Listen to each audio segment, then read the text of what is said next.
Okay, El Salvador has visa-free or visa-free on arrival to 141 countries and territories.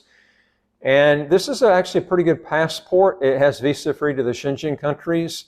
Another thing I like too is their nationality law does allow dual citizenship unless the other country that you already have a passport in does not allow dual citizenship, then they will not allow it.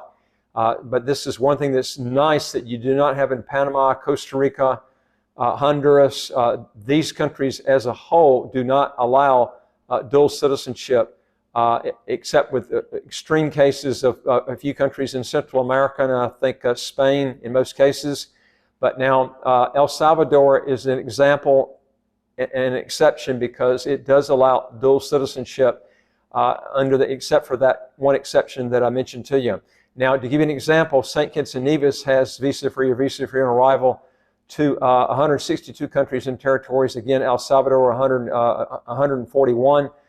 So you're looking at around 21 more countries with St. Kitts, but obviously, you know, the St. Kitts, if you go on the fast track program, you're going to pay a lot more than if you waited out in El Salvador. Now, obviously, in these Central American countries, you're going to have to remember you're not going to get the passport in the length of time after the residency period that they state that you're going to have to live there before you can actually get the passport. It's going to take you at least 2, maybe 3 times longer. Trust me, if you go by that, you're going to be sadly disappointed. It's going to take you a while to get the passport, okay?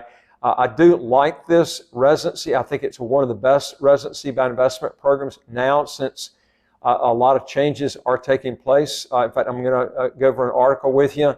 They're locking up gang. In fact, there's almost no gang members out on the street now. They have arrested all of them. This place is just packed with a bunch of criminals.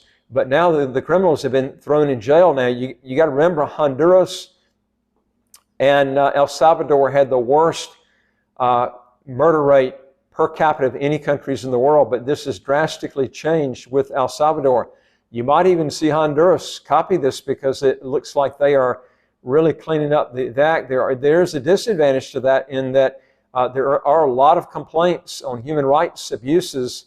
Now, I'll be honest with you, you almost have to do this, though, to get around that, because the investigators down there trying to investigate people, it's so difficult to get the people that are actually committing the crimes. That my whole key thing is, if you go to El Salvador, you better not take any drugs, or you're going to be locked up with these people. Now, obviously, you know, as an expat, if you're going down there and you don't have a bunch of tattoos on yourself, this is the problem with a lot of people. They're arresting people. If you got tattoos that makes you even look like a gang member, your ass is going to get thrown in prison, and you don't have accessibility to a lawyer. These prisons are way overcrowded. I'm going to go over some stuff with you that went in the Washington Post just recently. El Salvador's president is now flaunting a new mega prison. Now, activists, a lot of these liberals in the U.S. are going nuts over this, because there are a few people that are going to get squeezed in this that probably shouldn't be in jail. But the key is, don't go there if you got a lot of tattoos, and if you're involved with, I wouldn't even bring marijuana there. I would not be touching any sort of drugs. If you do that, you're going to get in all kinds of trouble. They've gotten very strict in El Salvador, but I will tell you this, there's a good side. They're cleaning up that place. I mean, it needed, in some cases, I'm reading reports where the homicide rate has dropped like 80–90%. because of all these new strict laws that are going in effect. But this is the key right here, is it's a good residency by investment program. If you can deal with the issues that I just mentioned to you. Again, the passport's not as good. It's 21 countries less than St. Kitts and Nevis as far as visa-free or visa-free on arrival countries and territories. But, you know, if you're willing to set up a company there and put in the time, and you're going to have to pass, again, a Spanish test to be able to get the passport. You can't just go there. They're not going to waiver you not learning the Spanish language, so you're going to have to deal with that too. That's an issue. But again, I like this better than Panama. I like it better than Costa Rica and Honduras, because those countries do require you, they don't allow dual citizenship. And they also are going to require you to learn the Spanish test. But the biggest key right here is the fact those other countries don't allow dual citizenship. El Salvador does. And it's a very inexpensive place to live.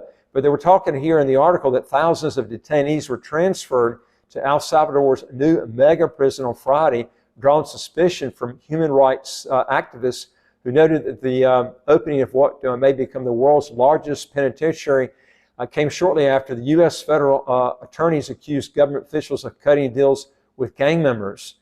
Now, Salvador President Nayib Bukele, who was responsible in trying to bring in Bitcoin as legal tender, he spent the weekend sharing images of inmates being moved into the mega prison, and while they were running while bent over wearing these white shirts, their feet and chest bare. The video incorporates ominous music and the inmates clinking chains. They're not scary anymore, they said. Bukele in a Twitter tweet that he sent out, he said the criminals, he added, stop causing fear once they lose the protection of the corrupt politicians and international organizations that finance and defend them. The mega prison can house up to 40,000 prisoners. I mean, this is like another city in itself.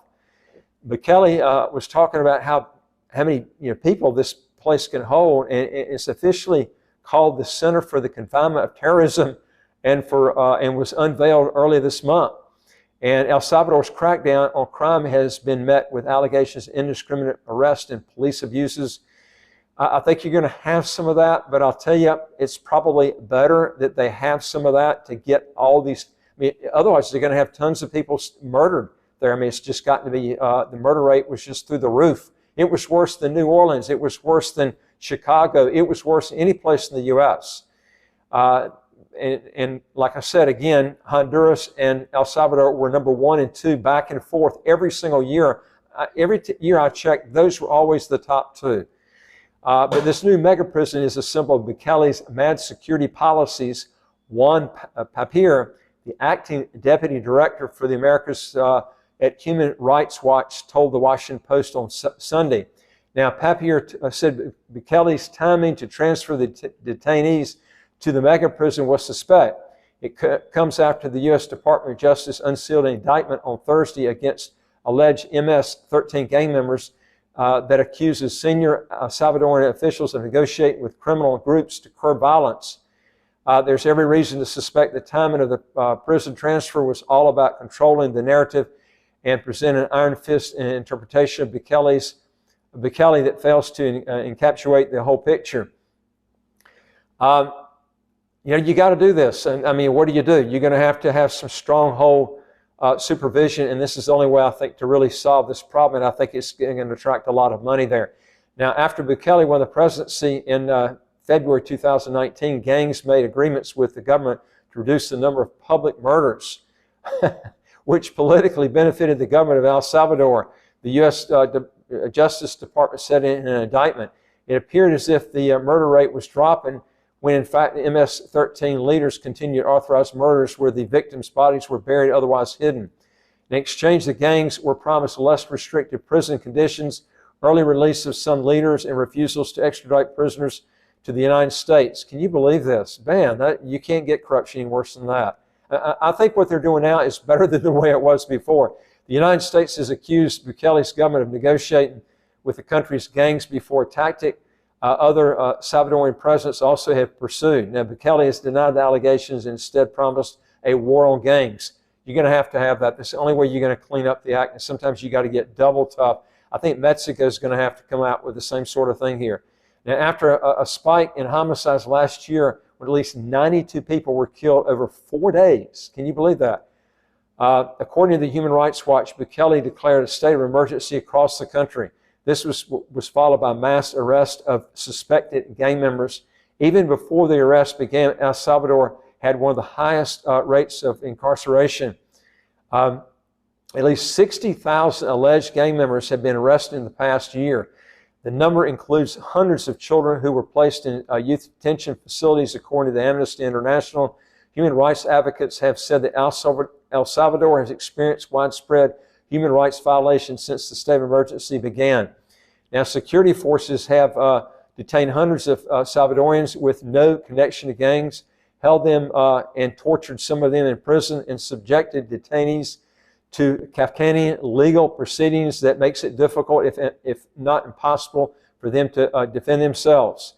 Asiris Luna Meza, director of El Salvador's penitentiary system, said that during a video tour of the mega prison early this month, there were factories inside where the inmates will be made to work.